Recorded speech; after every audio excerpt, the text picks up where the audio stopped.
Today I played some of the craziest CS2 workshop maps you guys will ever see with people in my Discord server.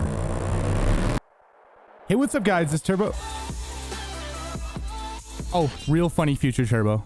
Today we're checking out the best and worst CS2 workshop maps. So let's be real, the CS2 map making community has some of the most creative and talented people on the planet. There's so much to love with the quality of maps, the variety in gameplay, and just the overall things to do, and the overwhelmingly insane amount of content available literally just over a month after Valve enabled the workshop tools in Counter-Strike 2. It's honestly amazing, but we're gonna start off by jumping into our first map, Cache. Introducing our competitors. On the blue team, we have One Autumn Rain, Zesty Italian, the real official Aspen Gaming himself, Jamers 444, and Andrew. And on the red team, Hearts and Minds, Black, TV Salty, Buck, and Turbo. I don't know if you guys played Cache back in the day in CSGO. Leave a like if you did, but the only word that can sum it up is W.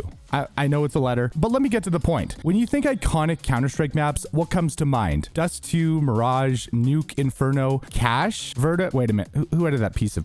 It's effectively the same map as it was in CSGO because it's just a port. However, it does have better lighting and it really changes the entire vibe. Same amazing gameplay, but in the Source 2 engine. Now, just wait until the creator of it, FM Pone, builds a new version from the ground up for Counter-Strike 2. It would literally be one of the best candidates to replace Vertigo or Ancient. I would have added Anubis, but they paid way too much for it to just drop it. So yeah, Valve's not going to get rid of Anubis anytime soon. The start of the game was rough. I was trying to hit my shots, but because I was streaming on my Twitch channel, twitch.tv/TurboMotionZ, on a single PC using game capture, it added so much delay and latency that the game was literally unplayable and I couldn't hit anything. I recently switched to my dual PC setup again, so now when I play it feels so much better. That's my excuse for sucking, okay? I have to make an excuse. We'll get back to Cache afterwards, but we're gonna switch over to Only Up because it is one of the most difficult KZ maps ever devised. Literally, you have to make hundreds upon hundreds of jumps perfectly, and if you make one mistake, but when you fall, if you're lucky, you might lose a little bit of progress and land on a lower platform, but if you are supremely unlucky, you can fall all the way down to the very bottom and have to start over from scratch. There's no checkpoints, there's nothing to make it easier, it's just, if you fall, you fall. And that's why it's such a difficult map. Hopefully by the end of the video, I can actually beat it without cheating. I would highly recommend all of you guys at least try Only Up once, and if you can make it up all the way to the top, you deserve an actual gold medal. The next map we played was Bouncy Castle, which is essentially just it's more of a deathmatch map where you just run around. For the most part, we were just going for trick shots. There's a couple trampolines that let you jump super high, and it makes it so much fun to actually go for trick shots. Now, is there really anything aside from that? I mean, sure, there's not really a whole lot to the map. It's just fun. It's just fun to mess around, fun to go for trick shots, and it's a good way to practice. If you want a map that's just purely fun, then Bouncy Castle, pretty good.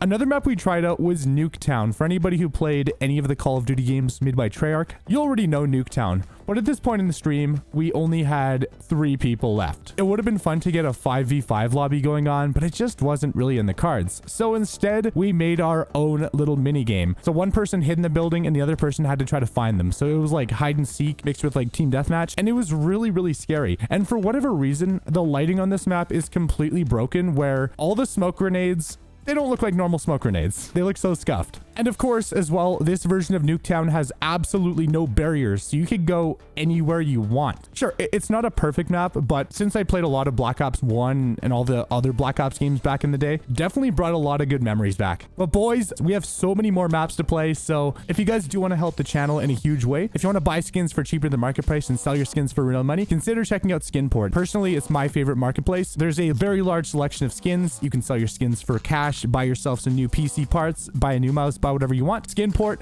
link below. If you use my link, thank you so much. It helps a lot. We got to get back to Cache because I had a really bad start. I think I went 0-5, and on the 6th round, I was actually able to pull something out of my hat. So I got the first guy. I was able to hit a pretty crisp headshot, which is definitely a nice change. And then I was actually in a position to flank the last guy who was just chilling all the way in tree room. The next round, I accidentally naded my teammate, but then I pushed out and got the trade. And at this point, I was definitely feeling a lot more confident than I was at the very beginning of the game because I was starting to adjust a little bit more to the input lag. But To be fair, it still wasn't great, so I was still losing a lot of gunfights, but when you play Counter-Strike with any kind of delay, it's so much harder, especially when you're competing against other people. I mean, sure, if you're playing against bots, it's one thing, but I had to use the dual PC setup. Also, I hit a very, very crisp 1 deag. Before we get to the rest of the match, let's switch over to only up. No, no.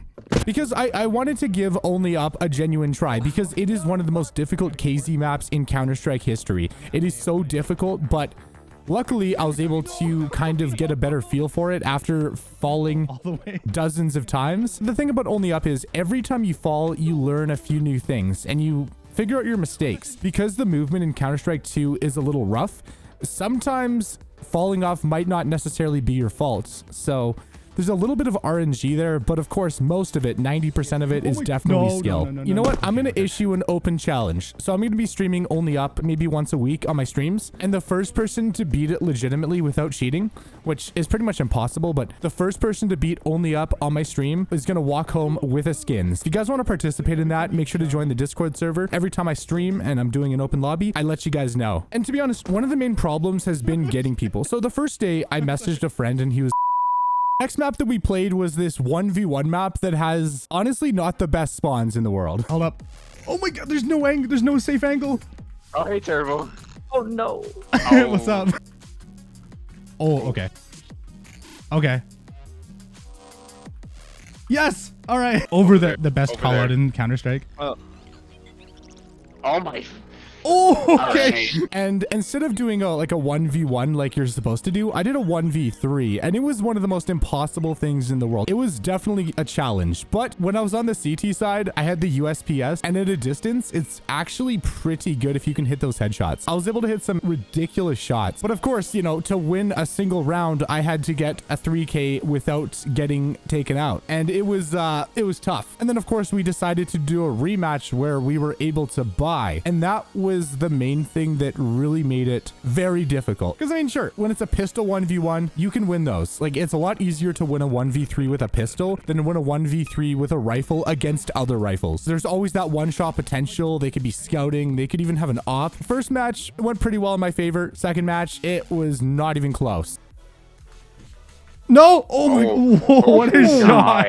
And then we decided to try a map that I've always been interested in trying, and it's basically the Minecraft bomb defusal map. So we did a little 2v2 wingman match. Sure, the map looks great. It's incredibly cool to have a Minecraft map that actually looks like Minecraft with ray tracing. But if you have to jump up to a higher level, there's a really good chance you're going to make a little bit of noise just doing that jump. And then of course, dropping down is another thing. It leads to a lot of gunfights where you're basically in the middle of a jump animation and somebody just spots you and you get absolutely domed. The main thing that makes it so intimidating is just the fact that it's so open and there's so many different angles that people can peek from. But would I recommend trying it out? Absolutely, because it's quite the experience, especially in a 2v2 scenario. I feel like a 5v5 though would probably be better. I spent like the first half of the game just learning the map and figuring out the different ways that I could go. And then once I started to learn, once I started to figure things out, I was able to play a little bit more aggressively and I was able to make a lot more plays. Because of course you have the underground cave area, the hill area, you have multiple different ways you can go. For Wingman with 2 bomb sites, it's a big map. I'll be real. For a little bit, I was stuck in a 1v2.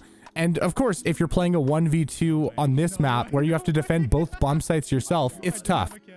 No more Mr. Easy Turbo. Oh. GG guys, that was fun. And then of course we did a little 1v1 on the map Redline. At the very beginning, I hit the deagle jumping shot of my life. Like, I'm never gonna hit another deagle shot like that ever again, but we were doing kind of deagle only, and I wasn't having a great time. I was getting absolutely decimated. It seems like it's a lot easier to win a 1v1 on a 1v1 map versus a 3v3 because there's just so many different angles you have to watch out for. I know, I'm just making excuses. He's in mid. He's in mid. Are you sure about that? On my way. No. Monster. The bomb sites are so there's tiny. no monster in this map, by the way. There's no monster. Yeah. Turbo's the monster. What are you talking about? Then, of course, we played everybody's favorite map. We played the mini version of Mirage. I have to say this is an open letter, open message to Valve. Please nerf the shotguns. Because on a map like this, where there's just so many corners and there's just so many tiny angles, shotguns are absolutely dominant. We did a gentleman's agreement to not use shotguns. And to be honest, without the shotguns, it was actually a lot more fun to play. I mean, what can I say? It's just Mirage, but on a much, much smaller scale. And yeah, you can throw some absolutely ridiculous nades. He's in middle. Oh, Bellas. And then, of course, we did a little 1v1 on the map Biome, which is not a map that is designed for 1v1s. Like, both sites are so far away from each other. To rotate from one site basically takes like 20 seconds. So there's very little time to actually get the bomb defused. So it mostly just comes down to a game of getting lucky and picking the right site, at least on CT. Of course, on the T side, though, it is a lot easier. You can just be as sneaky as possible. You can fake A and then go B, or vice versa. Visually, the map is stunning. This is probably one of the best looking maps, especially for inspecting your skins, but gameplay wise, it's a 5v5 map. Do you enjoy these longer style videos, or should I go back to making shorter videos? Just let me know everything down below, because I do read every single comment. I appreciate all your support, and if you want to talk to me, just join the Discord server. Yeah, we finished the cash game. I actually ended up going back to only up, and I was able to win. I'm going to be honest with you guys, I used a couple checkpoints because I don't have what it takes to beat only up yet. I definitely want to try to revisit it at some point in the future, and if you guys want to see me actually try to beat only up without using checkpoints, let me know down below. Honestly, all the maps we played were pretty solid, so I'd say pretty much anything that's playable is a pretty solid workshop map, but obviously some are better than others. When it comes to the bad workshop maps, though, of course, those are the ones that potentially could have malware, so just be careful downloading workshop maps going forward, especially after the whole situation that happened. I want to give a huge thank you to everyone who showed up to participate in the video. I definitely want to do more stuff like this again. In the very near future, once we can get enough people, we're going to be doing a little 5v5 tournament. Feel free to invite your friends. Feel free to get a team ready, because the winning team is going to win some skins. This video took so long to make, so please drop a like. It means the world to me. And overall, thank you so much for the support. Make sure to check out one of these two videos right here. Stay safe, boys. It's Turbo, and I'm out. Peace.